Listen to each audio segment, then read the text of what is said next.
A very good morning, loving people of God. Have a blessed, peaceful, and glorious Sunday. Today we are going to meditate on Job chapter 1, verses starting from 6 to 12. Please open your Bibles. Job chapter 1, verses 6 onwards. एक दिन यहोवा परमेश्वर के पुत्र उसके सामने उपस्थित हुए और उनके बीच शैतान भी आया। यहोवा ने शैतान से पूछा, तू कहाँ से आता है? शैतान ने यहोवा को उत्तर दिया, पृथ्वी पर इधर उधर घूमते फिरते डोलते डालते आया हूँ। यहोवा ने शैतान से पूछा, क्या तूने मेरे दास अय्यूब पर ध्यान दिया है? क्योंकि उसके तुल्य खरा और सीधा और मेरा भय मानने वाला और बुराई से दूर रहने वाला मनुष्य और कोई नहीं है। शैतान ने यहोवा को उत्तर दिया, क्या अय्यूब परमेश्वर का भय बिना लाभ के मानता है? क्या तूने उसकी और उसके घर की और जो कुछ उसका है उसके चारों ओर बाड़ा नहीं बांधा? तूने तो उसके काम पर आशीष दी है और उसकी संपत्ति देश भर में फैल गई है।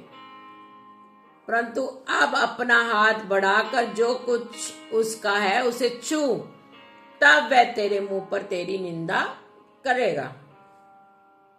यहोवा ने शैतान से कहा, सुन, जो कुछ उसका है वह सब तेरे हाथ में है, केवल उसके शरीर पर हाथ ना लगाना।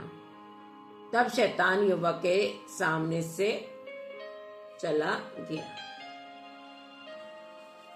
माय डियर फ्रेंड्स, जो परमेश्वर के आज्ञा मानते हैं वे परमेश्वर के पुत्र हैं।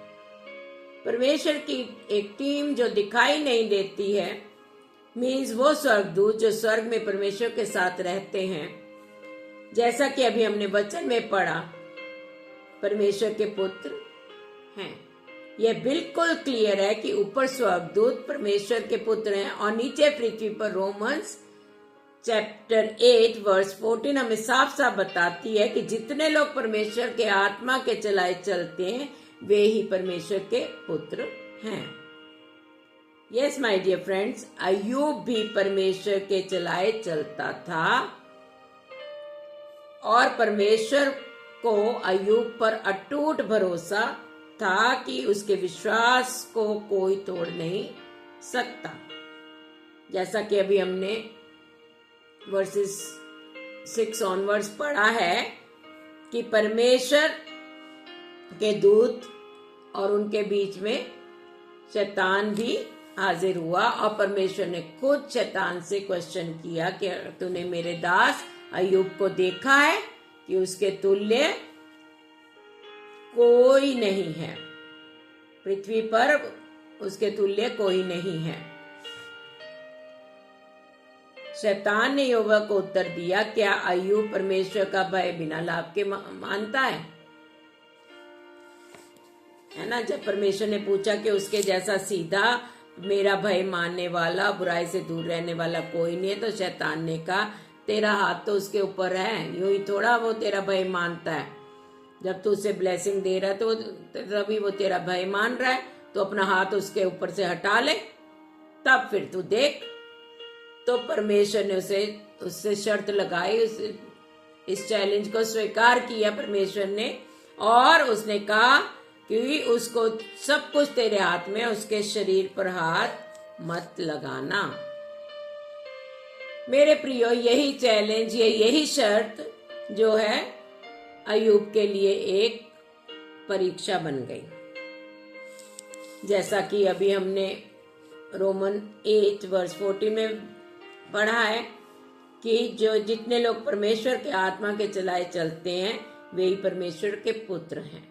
और उसी प्रकार मेरे प्रियो, आज भी दुष्ट शैतान हर तरह से, चाहे वो लोगों के जरिए, चाहे वो रिश्तों में दरार डालने के जरिए, या दुख तकलीफ बीमारी के जरिए, फाइनेंशियल क्राइसिस या फाइनेंशियल लॉसेस के जरिए, जो पवित्र आत्मा के चलाए मुट्ठी भर लोग हैं या बेटे बेटियां हैं, बिल्कुल अय्यूब की तरह उन्हें भी तोड़ने की कोशिश करता है।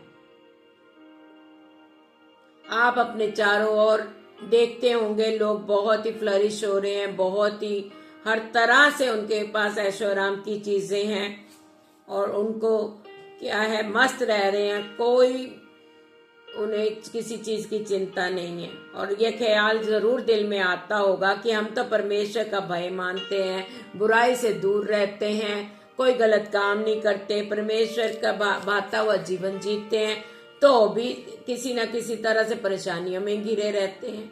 जी हाँ मेरे प्रियो, ये वो सकरा मार्ग है जिस पर हमें कांटों पर होकर चलना है। और ये उन्हीं जो मुट्ठी भर लोग हैं जो उसके आत्मा के चलाए चलते हैं, दुष्ट शैतान उन्हीं को निशाना बनाता है। बाकी तो सेना उसकी है ही है। सब जानते हैं कि अय्यूब की भी भेड़ बकरियां, ऊंट बैल, सेवक, यहाँ तक कि उसके सातों बेटे बेटियां सब छिन गए। फिर भी अय्यूब ने परमेश्वर पर कोई दोष नहीं लगाया। वर्ष जो है चैप्टर 1 की वर्ष 21 में बी पार्ट में अय्यूब कहता है, यहोवा ने दिया, यहोवा ही ने लिया, यहोवा का नाम धन्य है। उसने परमेश्वर पर कोई दोष नहीं लगाया। और फिर एक बार फिर चैप्टर 2 में हम देखते हैं बिल्कुल उसी के पहले चैप्टर की तरह ही, जैसे अभी हमने पढ़ा 6 वर्ष से, कि फिर मतलब परमेश्वर के दूतों के साथ फिर डोलता डालता दुष्ट शैतान परमेश्वर के पास आया। फिर परमेश्वर ने उससे क्वेश्चन किया, यहोवा ने, क्या तूने मेरे दास अय्यूब की तरह पृथ्वी पर देखा है कि कोई और है कि नहीं है?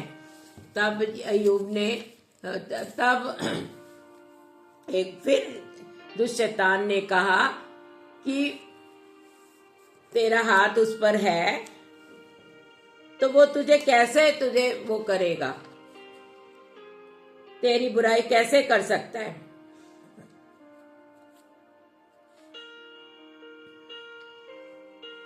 तेरा हाथ अभी भी उस पर है, तो उसकी हड्डी और मांस को छू ले तो वह तेरी निंदा करेगा।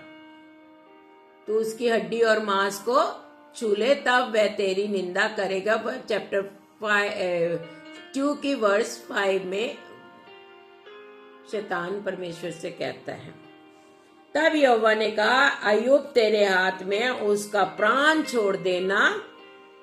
उसके बाद क्या हुआ?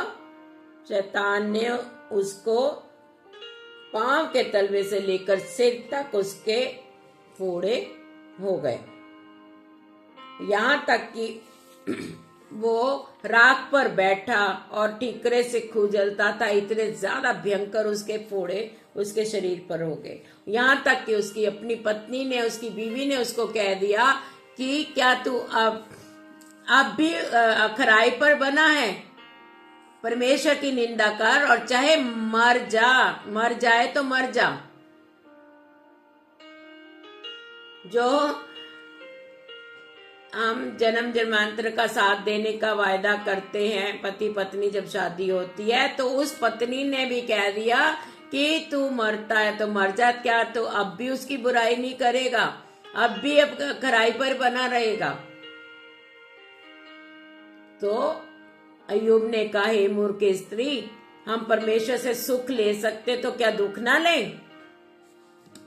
और फिर आगे हम देखते हैं उसके मित्र उसके पास आए और जब उन्होंने उसका देख कहने लगे, ये पहले तो थोड़ी देर उसके साथ उन्होंने वो कहा कि हम समय बिताएंगे, उसको हिम्मत देंगे, लेकिन फिर उसके बाद उन्हें लगा कि ये तो कहने लगे तेरे पापों का फल है।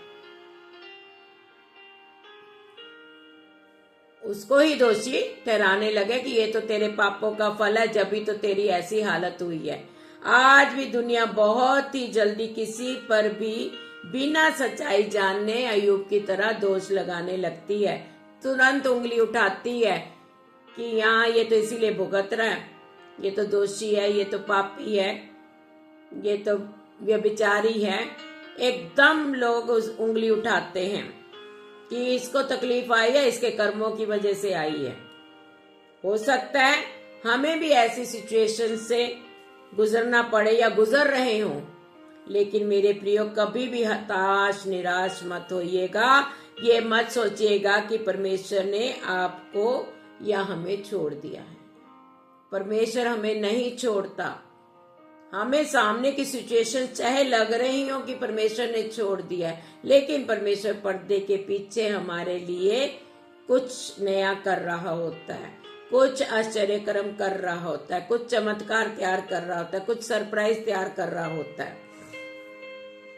क्योंकि परमेश्वर हमें कभी नहीं छोड़ता। परमेश्वर प्रेम है, वह अपने बेटे बेटियों को कभी न छोड़ता है और ना त्यागता है। माय डियर फ्रेंड्स, और आज तो हम ब्लेसेड हैं। जॉब के टाइम तो जब जॉब में था उस समय कोई मीडिएटर नहीं था, तो उसको इतने दुख सहने पड़े।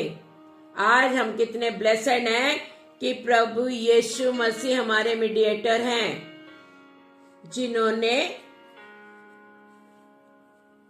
हमारे लिए अपने आप को दे दिया, अपने आप को दे दिया, और वो दुष्ट शैतान को अपने पैरों तले रौंद कर आज परमेश्वर के दाहिने ओर बैठा है और हर पल हमारे लिए प्रार्थना निवेदन करता रहता है।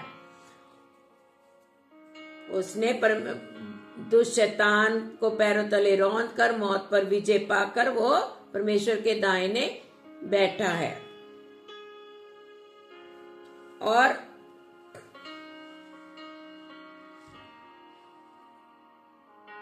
वो हमारा दृढ़ गढ़ है, वो हमारा शरण स्थान है, और दुष्ट शैतान का सामना करने के लिए हमारे मध्य खड़ा है। दुष्ट को हमारे तक आज हमारी स्थिति कभी भी अय्यूब की तरह नहीं होगी। आज हमें परमेश्वर ने अपने पुत्र को हमारे लिए दे दिया है। वो आज हमारे सामने एक शील्ड की तरह खड़ा है। वो कहता है ये युद्ध मांस और लहू का नहीं है, ये युद्ध आत्माओं का युद्ध है, और ये युद्ध मेरा है। तुम शांत रहो और तुम अपनी आंखों से दुष्टों का अंत देखोगे, और तुम जयवंत से बढ़कर हो। दुष्ट शैतान कितनी चाले चल ले, वो हमारा कुछ नहीं बिगाड़ सकता मेरे प्रियो, क्योंकि अगर यहोवा हमारी ओर है तो हमारा विरोधी कौन हो सकता है।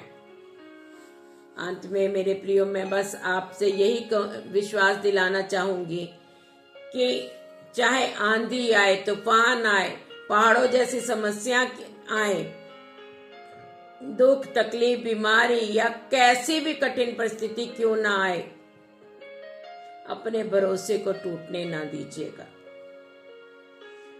क्योंकि मैथ्यू चैप्टर 24 वर्स 13 में यीशु ने कहा है, जो अंत तक धीरज धरेगा उसी का उद्धार होगा। इस समय मुझे एक गीत के बोल याद आ रहे हैं।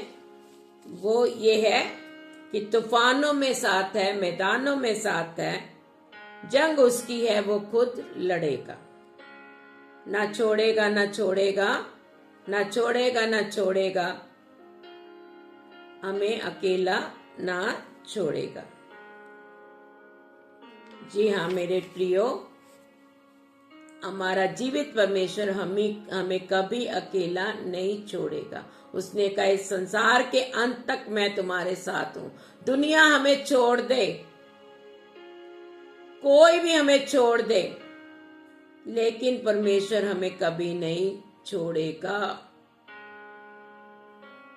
जिसने अय्यूब को नहीं छोड़ा वो आपको और मुझे भी नहीं छोड़ेगा। और जो अय्यूब ने खोया था, उस अय्यूब के चैप्टर 42 में उसका दुगना लौटाया। ऐसा यहोवा है हमारा।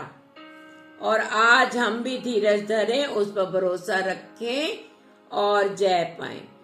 हर परिस्थिति में उसकी प्रेजेंस, उसकी फेथफुलनेस का धन्यवाद करते रहें, क्योंकि धन्यवादी मनुष्य के घर में आशीषें सदैव बनी रहती हैं। धन्यवादी मनुष्य के घर में आशीषों की बरसात होती रहती है। कभी भी उसकी आशीषें खत्म नहीं होती, और जो आशीषें परमेश्वर की ओर से मिलती हैं उनमें कभी दुख शामिल नहीं होता। ये याद रखिए मेरे प्रियो, और मैं विश्वास करती हूँ आप जरूर इस वचन से ब्लेसेड हुए होंगे। God bless you all. अगर आप इस मैसेज से ब्लेसेड हुए हैं तो फीडबैक जरूर दीजिएगा और अपने फैमिली और फ्रेंड्स के साथ शेयर कीजिएगा, और उनके लिए आप भी ब्लेसिंग का कारण बनिए। अगर अभी तक मेरे चैनल को आपने सब्सक्राइब नहीं किया है तो कृपया सब्सक्राइब जरूर कीजिएगा। God bless you.